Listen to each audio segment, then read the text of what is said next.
everybody. Welcome to Season 2 Instagram Live. We've got an awesome interview today with Mr. Jon. How you guys doing out there? Everybody tuning in later, hello. I'm just going to message him saying I'm live. So what have you guys been up to out there? Anybody, viewing in later, let me know in the comments what you've been up to and how you've been doing. So Jon's awesome, man. He's a drummer, and he's in the band Tantric, and he teaches drums. He does a lot of sessions. This dude's got a lot of experience, and he rocks. Basically rock and roller. So we got a nice rock and roll interview going on today. What's going on, Missy? We got Sherry. Sweet gal. So any questions during this, feel free. Put them in the chat, okay? Put them right in there. All right, I'm just going to send this to Jon, and, we'll be going here soon. Thanks, guys, very much for tuning in and watching all the other interviews there for this season and last year. Last year we did like 20 interviews. I just counted up, so pretty cool. So what's up, sweet gal? I'm doing pretty good. Not bad, getting better. We got some warmer weather coming in here to New York. So, what's up, Alyssa? Little update on Alyssa. She's doing some stuff for the band Plus. We've had Mariah on here chatting. She takes great pictures. All right, I'm finishing up a cough drop. They're stuck in the back of my mouth.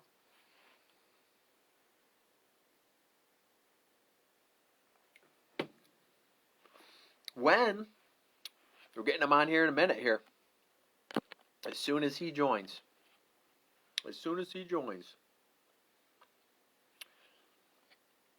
Yeah, I got the badges up. They should be up.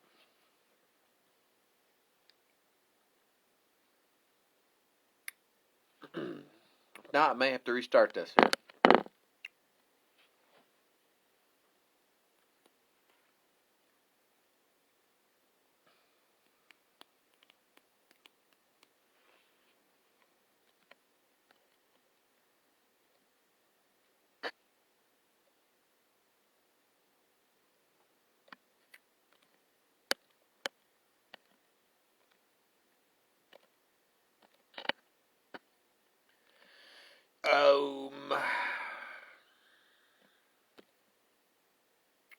What's up, Heather?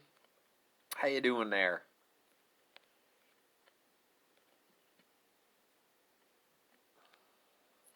We were waiting for Jon. Thanks for sticking in there, folks. Thanks for sticking in. If not, I'm gonna have to restart. Oh, there you go. Oh, wait. There we go. Got it. What's up, man? You're sideways. Yeah, hold on. Let me reverse that. Hold on. Give me 1 second. Whoops. Give me 1 second. Hold on. No problem. What's going on, Heather? How you doing out there? Thanks for tuning in. Hold on. I'm setting you down. What's going on today?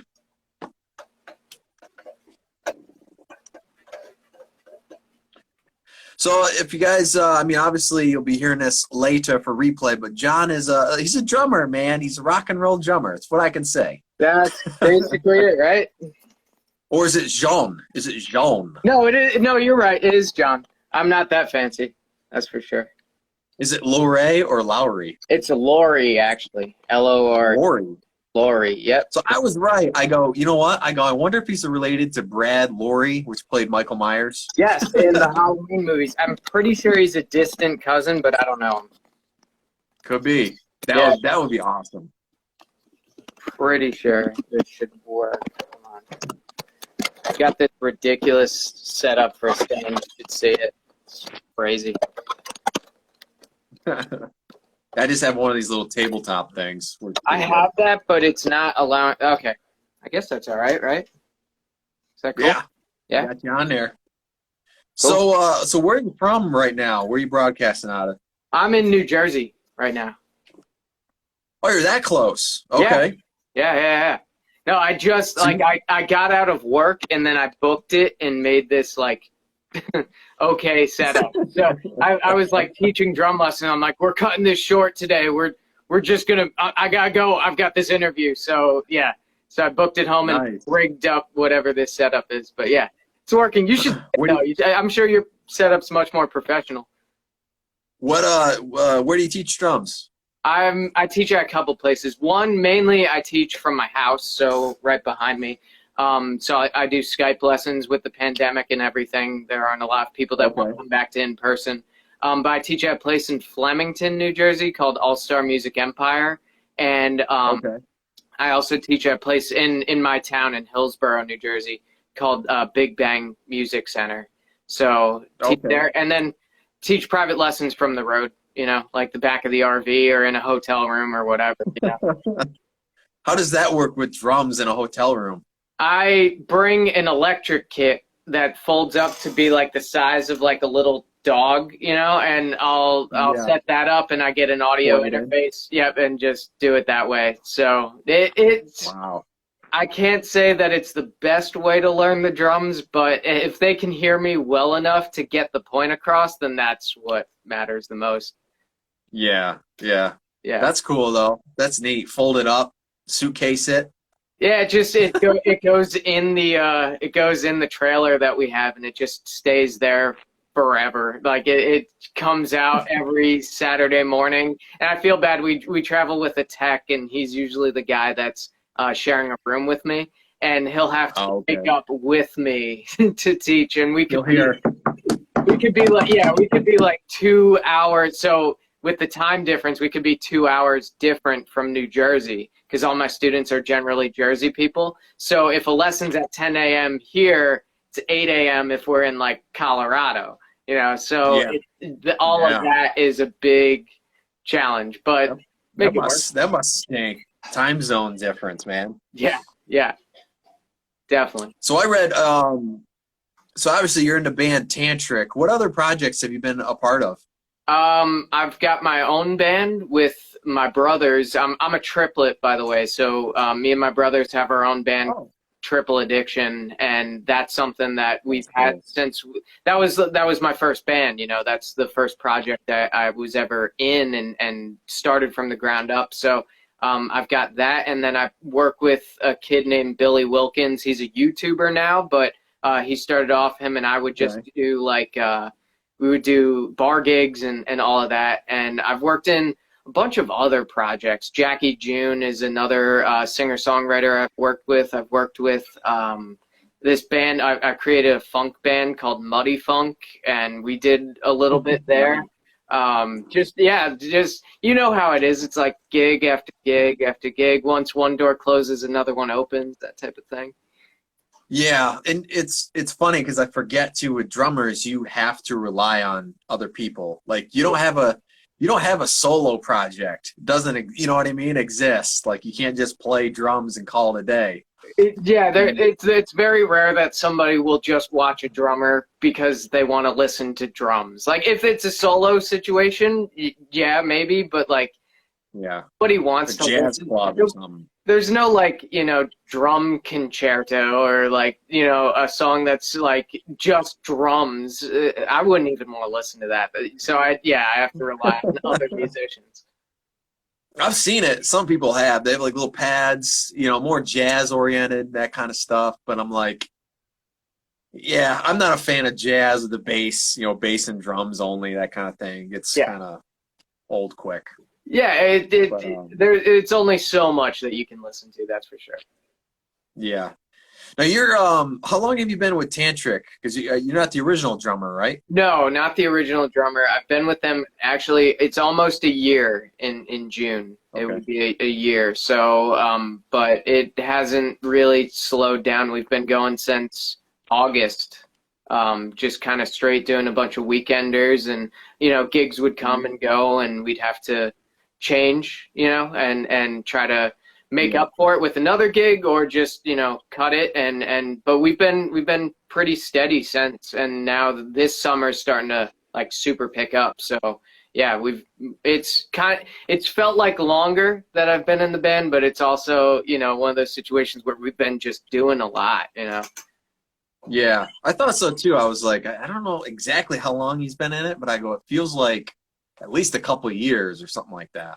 Yeah, you would think. I feel like it's been a long time, but I honestly hasn't. I mean, well, there are some days where I wake up and go, wait a second, it feels like June was just, like a month ago. And yesterday. then, yeah. And so it's kind of, yeah, it feels like it's been a long time, but yeah. What kind of set do you have? So basically, if you just take a peek behind you, I just have one up, one down, rack and floor and kick and snare, and then I usually go with 2 crashes, ride and hi-hat. It's a Bucks County. I can't pitch the logo. Oh, there it is. Oh, there. Yep. The Bucks County Drum Company. They're out of Pennsylvania. They've got guys on the roster that he's picking up a lot of guys, but he's got Bernard Purdy on his roster to name like the biggest, top tier. Small company, one-man wrecking crew. He's one of those guys that just knows everything there is to know about drums, like woods, right? Like I wouldn't really think that there would be a huge difference, or the average person wouldn't think there's a huge difference between woods on drums. But this guy's like, well, if you wrap like babingo with maple, with birch, and you create a ply that's just that, then it's going to create this type of sound. And he'll like hold up a shell of a drum and like hit it with his finger and go like, yeah, you hear that tone difference from your kit? I'm like, yeah, sure. Yeah, like, trying to keep up with them. But yeah, so that's cool. I'm thankful to be a part of a company that actually he cares so much about what I'm doing and the drums I'm playing. He's always the guy to go to when I have questions or whatever. So small company, good one to be a part of. Sounds it, because I've never thought of that, where it's like, well, what's this drum set made out of? Usually one piece of wood. And I'm thinking like, well, even like studio wise, how you switch up pieces and stuff like that. I'm like, how come they don't do that? That's interesting. I'm glad he does that. I think there's only like a couple of companies that actually do that. And he thinks outside the box. It's like, if I have this crazy, like I came to him with a crazy idea for a snare drum. I wanted like a 8-inch brass snare drum, which is like big. Most snare drums are between 5.5 to 6 inches deep. So to go 8 inches, that's like, I like 7. 7 inches are good. Yeah, the one back there that I have, it's 7.5. So going to that next half inch for me was like, and I'm a short dude. Maybe you can't tell it from this, but like I am super short. So to go to an 8-inch snare drum, I'm like, is this thing gonna be like at my like chest? Where is this thing gonna sit? But he was like, dude, don't worry about it. Like, it's going to be fine. We'll get you a stand that works for that snare. But I really wanted something out of the box, like something unique almost, like kind of that I could say was my own. And with every kit I've ever gone to him with, especially the one back there and the one that I have on the road, they're 2 very unique drum kits. So it's not like I'm getting this like, here you go, here's, some drum kit that we've had in a warehouse that no one, it's the standard maple 6-ply shell, like everybody uses it. Like this kit, these 2 kits are completely unique and like dream drum sets. So yeah, it's pretty awesome. That's what you want. Customization. Yeah, exactly. So you're probably like 3 hours from me or something, from like Clifton Park area. Okay. Albany. So that's about 3 hours out. Yeah, something like that. That's cool. For some reason, I thought like you lived in the South. Maybe because of your tour dates. All your tour dates are in the South.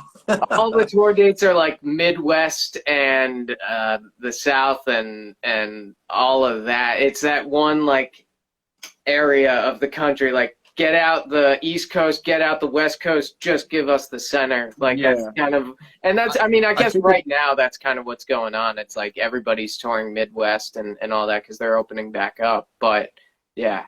I was going to say that's because they're the only ones. Mm-hmm. Yeah. Yeah. Exactly. Yeah, some of them have been that way this whole time. Like, I think Oklahoma or something. Like, I had a fan of mine. She's been going to shows almost this whole time.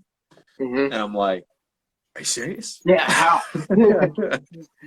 Yeah. So it's great. So what do you what do you do to plan for that, especially right now? Because I mean, touring's hard enough. Now add that on top to it. You know what I mean? It's a whole different atmosphere. Some places are like way more strict than others, and for us, it's kind of you follow the guidelines of the place and what are going to make people feel the most comfortable. So if people want us to wear masks and not do any meet and greets and not do any, talking after a show, or like we got if that's the way that somebody wants us to live while we're in their venue, in their place, then that's the way we'll do it. And if other people are like, no, we're cool, just try to be respectful of other people, then we'll do that. It's more so like what's going to make somebody feel comfortable. And I've been on flights where it's everybody's jam packed in, and just like, here, let's just pack it all in. Let's get as many people on this plane as possible. And then I've been on flights where they're like, no, we're not going to do that. So it's like everywhere is totally different. So you got to kind of gauge the room and read the crowd and read the place that you're going to. I think maybe that was the whole problem with the situation this whole time, is nothing's the same. Yeah. It'd be easy to say the whole country's this way. That's what we're doing. Mm-hmm. And then go from there. Yeah. But yeah, I don't know. I'm waiting till next year to probably play anything out wise, just because with me, because I have bad asthma and stuff too. Sure. So I'm like, I'm not doing anything. Maybe like an outdoor thing if I'm really far away from everybody. And sadly, you got to play and leave. So maybe something like that. But I really am like, I'm not feeling it. It's totally different for every artist. It's like, well, what can we do for us? Like, what is our demographic, right? So we're not that type of band that's playing arenas, so we can still go out and do things. Or we're not so small that it wouldn't be worth it to go out. It's kind of, we're right in the middle here. And with that, it's kind of like, we can do it and feel comfortable doing it. We've had bars and owners of venues or promoters that said, we need this show to come through because without it, we would go under like next week. Like, your show is helping kind of like save the venue a little bit. So we've had like, it's such a tricky road to walk, because it's like, we could not do anything, or we could do something, and you don't know what the right move is. You just want to try to make people happy in one way or the other. Yeah, I think a lot of things are up in the air right now, and I don't know what's going to happen next. I would say, probably a little more lenient on a lot of things, but who really knows? I'm sending this out to a few people too, see if they'll come in here. Mm-hmm. Sure. Let's see. There we go. Sweet. Also, guys, if you got any questions, feel free to throw them in for Jon, and we'll get to them here. But like always, we do this, but it's really for the replay value. A lot of people will be watching this later. Everybody's busy. Everybody's busy. Even during a pandemic, they're busy. Yeah, of course. I was doing the whole live stream thing before, where me and my brothers would do like a couple live stream events, and it's tough when you're trying to do it like consistently, because people will come to the first one and they'll come to the second one, and then it's like, all right, well, I've got work, I've got this, I've got that, and it's like, it's tough. Yeah. What was your best advice to give people, like, if they want to see more live music come back? Would you say, make sure you support those artists with the live streams and the merch, because then the live music will come? I would say that's definitely it. Like, just because we're in the middle of a pandemic doesn't necessarily mean you don't stop listening to the music that you like, right? So within that, do what you would normally do to support your artist. When they do go live, watch their live stream, because in a normal year, you probably would have done that, like your favorite artist, or, buy the merch. The merch goes a long way, that, right? It's merch is the way to make your money because it's your inventory and all of that. So definitely merch. But yeah, just support your artists, share their stuff. Just because we're not doing any live shows doesn't mean that we're not doing anything, you know? Something. Yeah. Yeah, because there's always new music in the works. You know, there's always, like you said, the merch and all that. And that's how I feel. Is anybody that wants to support music and see it live on, really the artists right now, because none of us are they didn't pay us to not play. You know what I mean? Right. So there's a lot of bands that are hurting out there. So whoever you like. It's like it's the biggest industry that everybody has some sort of relation to, right? So when it comes to everybody's a consumer of music in one way or another. You'll never meet somebody that goes, yeah, I don't listen to music. Like, you listen to something. There's something you listen to out there. So whoever that artist might be, you gotta support them, even especially when they're like down and out, when we can't even do shows, like we can't do what we normally did. You gotta support them. It's like, who are we? What are we doing here? I don't know. What's a guitar? I don't even remember what a guitar is anymore. Yeah. Live show. I don't know. I don't even remember. We're gonna be talking about live shows like it's, you know, back when I was your age, like to our grandkids. Yeah. Like, back when I was your age, we had live music where you went and saw somebody play in a venue. This little ledge over here was called a stage. Yeah. People used to stand by it and watch other people do musical things. Yeah.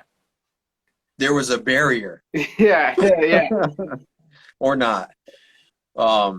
So it looks like you do your recordings at your place for your records and stuff now, or demos and things? This is, so back here, I know it's not a pretty studio. Let me just be clear. I'm looking at all the mics and I go, yeah, man, yeah. You don't need a whole lot anymore to get good studio quality drums and sounds. And if you have good drums, you know, it's a little bit easier to get good sounds. But yeah, this is where I do a lot of my demo work, or I'll do work for people where I'll, you know, record just a drum track for somebody across the country, or they want drums on a specific thing, and I'll do that one-off thing. But I do a lot of that here, and I make a bunch of like a lot of content-oriented videos, so like tutorial videos or jam videos of me just playing around. I seen one of those because I go, the sound on it was really good, so I wanted to add, like, what's your setup there? You have what, 2 overheads, 3 overheads, mono room? Yeah, so two overheads. I have one room mic, which is off camera. I've got I use SM57s for basically everything. The Shure microphone, that's like, that's one of the best studio mics that you can get for a budget, but it's such a cheap microphone. It's like $100, but it's got some of the best quality sound out of it. And then on the toms, my finger's like right on it. That's a SM58, so it's an SM57, but with a different cap on it. It's the round cap instead of the straight cap. So that's the only difference. So I use those for my toms, so it picks up a wider range, and then I use the 57 for that narrow, direct snare sound. So I'll use that top and bottom on the snare. And then the overheads are what are they? Condenser mics, right? They are condenser mics, but they're Samson CO2 mics. They're really good. The skinny ones?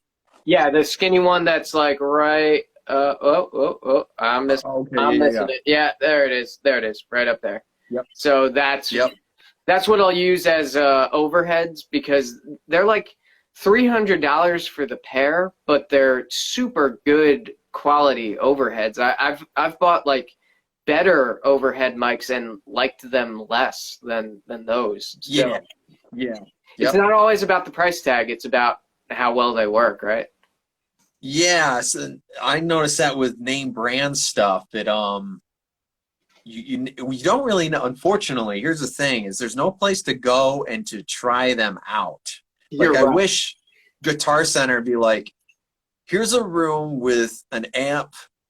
You can do vocals, bass, and drums, right? And they have every single mic set up that they sell for that, and like sit there and just listen to the samples and see how it's. So unfortunately, what I was gonna say is you have to spend or lose some money by buying some and selling some and figuring it out. And that's, I guess, the unfortunate part, because it's like, If gotta do it's that. good, yeah, you just want to know, that's the hardest part, is knowing, is this going to do the job? And you kind of take that gamble. And if it doesn't do the job, you're like, oh, crap, I bought this microphone that I'm never going to touch ever again. I can try to sell it, but, it's tough. What do you use for interface? It's the Scarlett 8-channel rack. Yep. It's the 28i. I did have it right there. Whatever the 8-channel 20i20. Yeah, that thing is my favorite. They have one that's got this like air feature that makes it like a more open sound on whatever mic you're using. So I was look into that, but that's like, it's like $400 more, and you have the 8-channel one that's just, you could just put like, it's a whole thing. You gotta check it out. But you might as well get like a tube preamp or something. Just use that. That's what I'm saying. There's any plug-in that you could buy that kind of does the same thing. But so I use the Scarlett. That's my favorite. And then when I go out, I'll bring like a little 2-channel thing with me so that I can, maybe record some demos or I'll use it to teach, but something like that. Yeah. Nice. So I see like you guys are busy. Everybody tuning in now. Jon drums with Tantric, which is, I remember from a movie soundtrack when I was in like middle school or high school. There's a song Breakdown. Yeah. And I was like, that was a song that was in that horror movie. I remember that. Yeah. And but I was listening to, do you play everything in the catalog? So I hear 2 vocals, like there's always 2 vocals, and there's like a good blend of, it's like acoustic hard rock, and then there is an electric guitar. Mm-hmm. Does that make sense? Yep. So the old band that became Tantric was Days of the New, and they were like the same musicians in the group, just different lead singers from Days of the New to Tantric. So same musicians, so same vibe, and it was that very much acoustic rock, but the Tantric thing evolved and became more of like more of that hard rock post grunge that you kind of think. But that the way that the band is now, it's more just the rock. We do have an acoustic element in the set, but for the most part, we've got one guitar player, Sebastian Labar, and he does more just the straight rock stuff. But there are 2 vocals, and Baz will do the harmonies or even those lead parts that the old guitar player Todd used to do, and what the band was kind of known for was that 2-part vocal. Yeah. Hugo, our singer, he's the main, like, gravelly, low, almost baritone voice, and Todd was more of that high. Yeah, exactly, like that. Yeah. So he was more so, like, the 2 vocal styles went well together, and Sebastian kills it when he does the harmonies with Hugo. It sounds, I remember hearing them for the first time do it together. I was like, oh, that sounds just like the record. Like, those 2 guys blend really well together, only to find out Sebastian's a much later guitar player. So I was like kind of surprised that they pulled it off so well from those earlier records. Yeah, because you worry about the difference in vocals. I mean, some people do have similar vocals, which is cool. And once in a while, you'll come across somebody that can actually do both, which is even better. Right. But then, the fact is that he plays guitar. He's got to play the guitar parts and sing it the way it used to be. But then you guys are trying to do some new stuff, and you know what I mean? It's a hard thing. Like, I don't know what I would think. Like I know like Brett left Fuel again, like, and they got the Angels and Demons singer or something back from that one album. And I'm thinking, you know, like stuff like that must be so hard because you have your set sounds, and how do you make new things where it's almost doesn't even sound like that band anymore, but it is that band? Or do you stick with? I guess it's up to the fans. What do you think about that? I mean, That's a really interesting question. And for me, I try to play as close to the originals as possible. So I try not to put too much of my Jon Loree-ness in it. Like I don't necessarily want to be me when someone else is coming there not to see me. They're coming to hear the songs that they've grown to love, you know? So, but there is this element of the band being much heavier than it was years ago in the early 2000s. Yeah. So with us, that fine line isn't as hard to walk because we just go, well, we're just going to do what some of those later records sounded like, where it was super heavy, super like in your face, almost hard rock, and blend that with the old style. But there is a fine line. I've gotten people that say, you know, you don't have to, like, fans and stuff have said, you don't have to exactly play it like the record. Like, it's cool that you do, but, you know, we want to hear you. And then I've also gotten people that go, we like it because you play it like the record. And I'm like, it's kind of both sides. Like, you can't be you, but you have to be you because you don't want to just be this copycat. So it's a very weird, kind of weird situation to be in, but it's a challenge for sure. Yeah. I don't know what I would do personally if it was me. Think about it. But it's cool. You want to make it interesting too for yourself. You know what I mean? Right. But yeah, I mean it's kind of if it's broke, don't fix it. You know, you want to play the song the way it is and the way it feels, and maybe just add something to it. You know, that's probably what I would say. I don't know. That's kind of my idea with it is like I'll be me in this one aspect or this one area of the song, but for the most part, I'm just going to kind of keep it the way it is. Yeah. What's up, everybody out there? If you got any questions, feel free to put them in right now. We got Jon here on the line, and he might be related to the guy who played Michael Myers in Resurrection, but we'll see. You know, we don't know.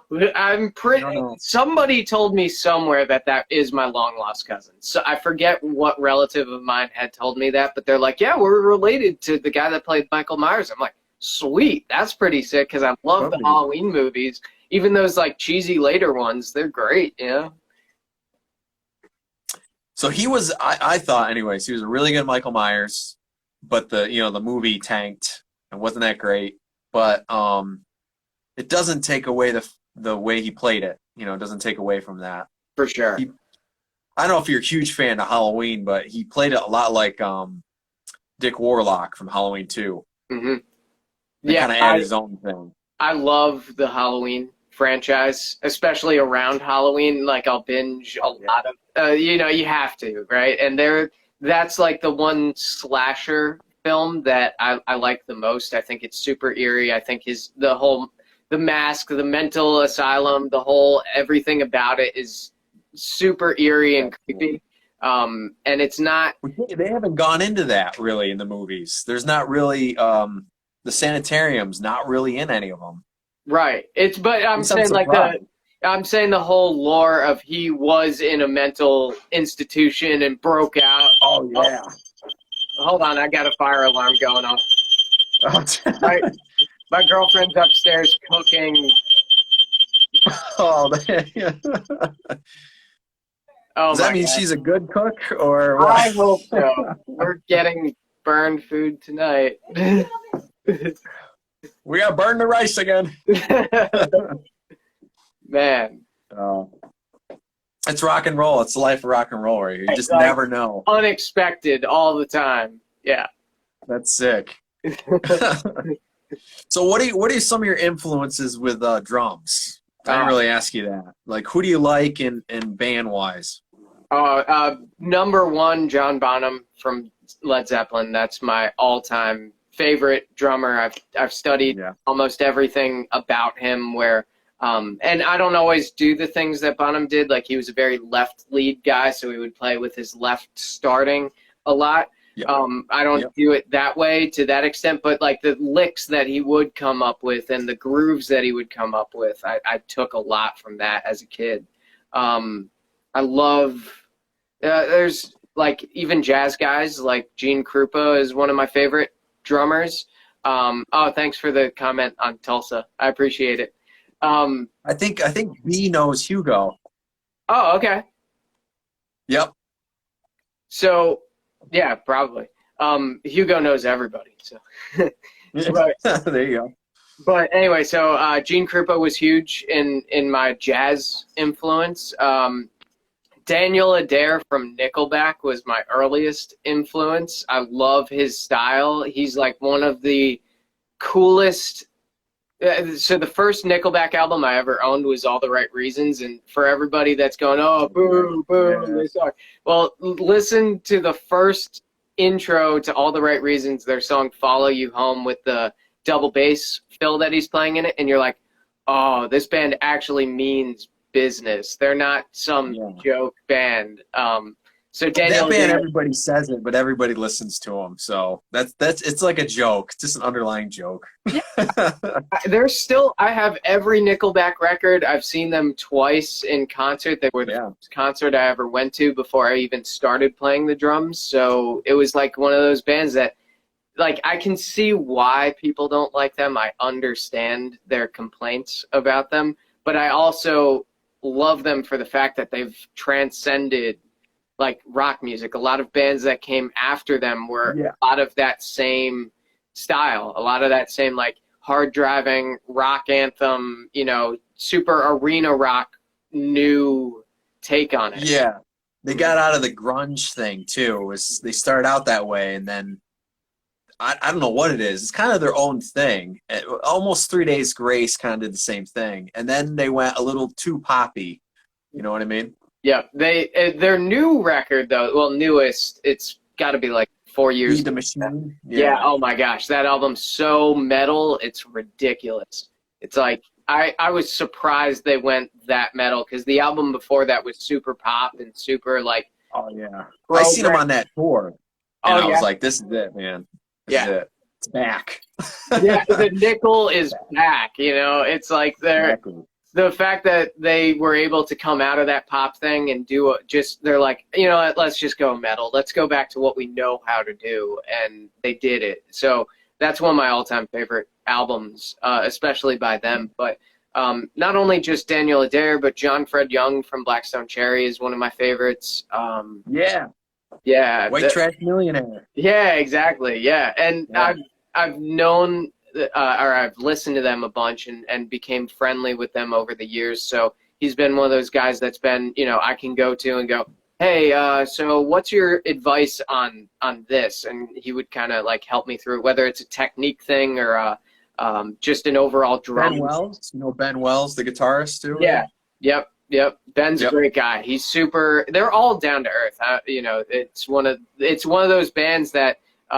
Growing up as like this young musician, for me, it was kind of like, let me be like those guys because they're so humble and they're so like they give their fans the time of day. You know, they don't just hide in their tour bus. So I'm like, I want to be like those guys. When I was a kid, that's who I looked up to the most for sure.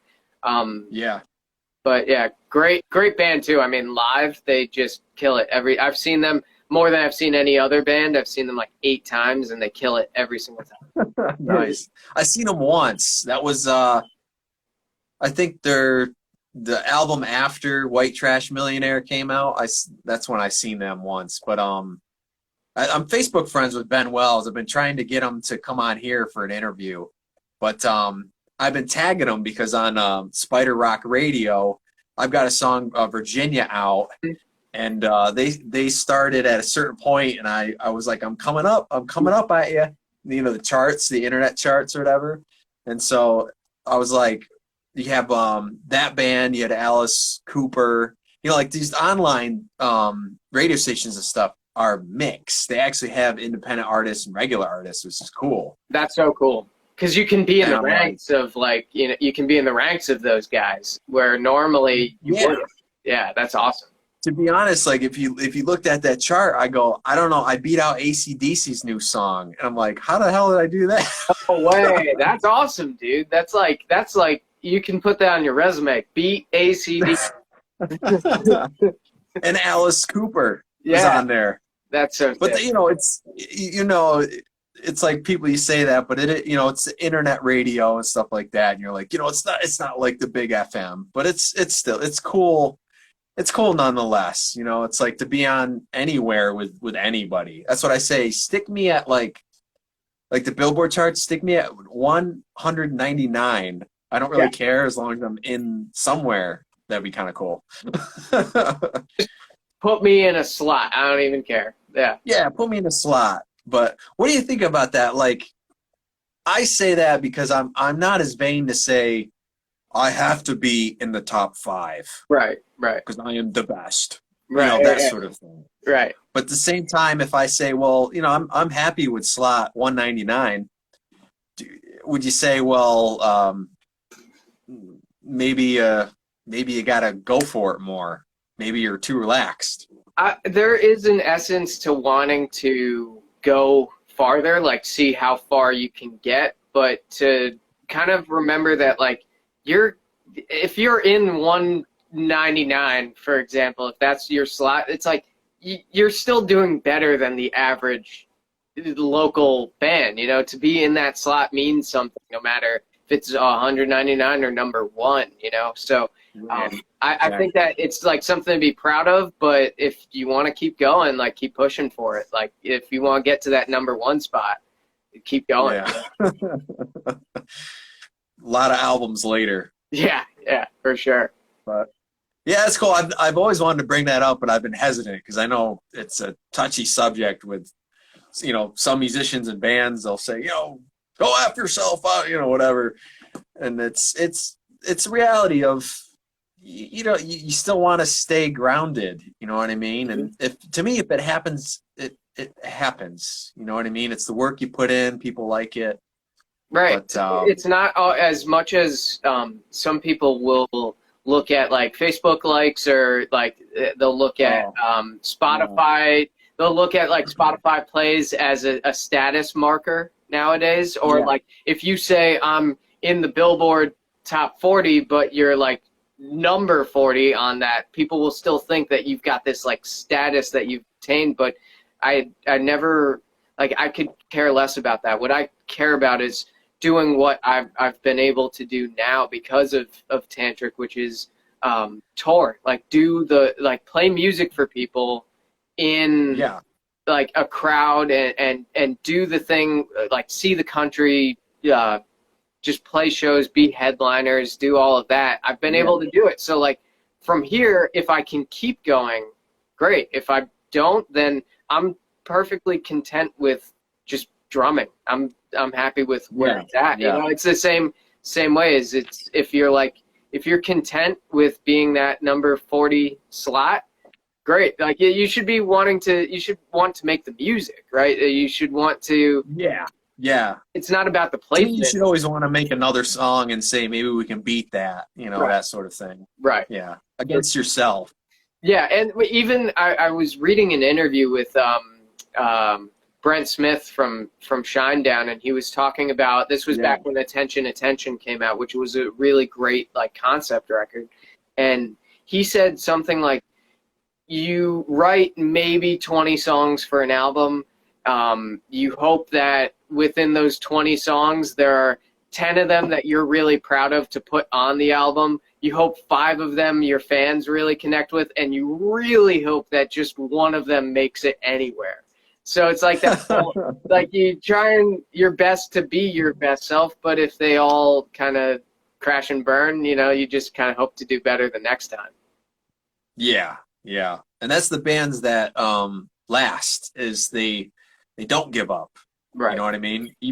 Sometimes it's a label thing. I can, if they had 1 or 2 flops, maybe they'll get dropped or something. But a lot of them that keep going even afterwards, that says something. You know what I mean? Like Blackstone Cherry's on their, I think he said the 5th or 7th record or something already. I mean, they just keep going for it. And Megadeth's released like I don't know, like 21 records. Yeah, something you know? ridiculous. You don't even have the time of day to like listen to all of them. Yeah. Yeah, but they're actually an indie band now. Are they really? I didn't know that. They don't have a label? Sign themselves. Wow. Yeah, so it's they're you know, but put it this way, like the big record labels back in the 80s, if they didn't have them, there wouldn't be a Megadeth. You know what I mean? That kind of stuff. For sure. So it's interesting, but the big bands like say Judas Priest or something did it. I mean, they could survive playing Judas Priest for forever. You know what I mean? Definitely, and that's the thing. It's like you can, even when bands like I was actually just listening to Metallica. I just bought the new S&M 2. You know, we were out. I seen that in a movie theater. Oh, you saw? Oh, it was in. You got to see it in the theater? IMAX. I seen it in IMAX. It Wow. was the loud. I mean, it was louder than a concert. Like I seen them in a stadium, and it was louder than that. No way. That's crazy. Yeah, it was loud. But I just listened to that, and I'm like, that's awesome that they were able to do that. But then you think, it made me think about like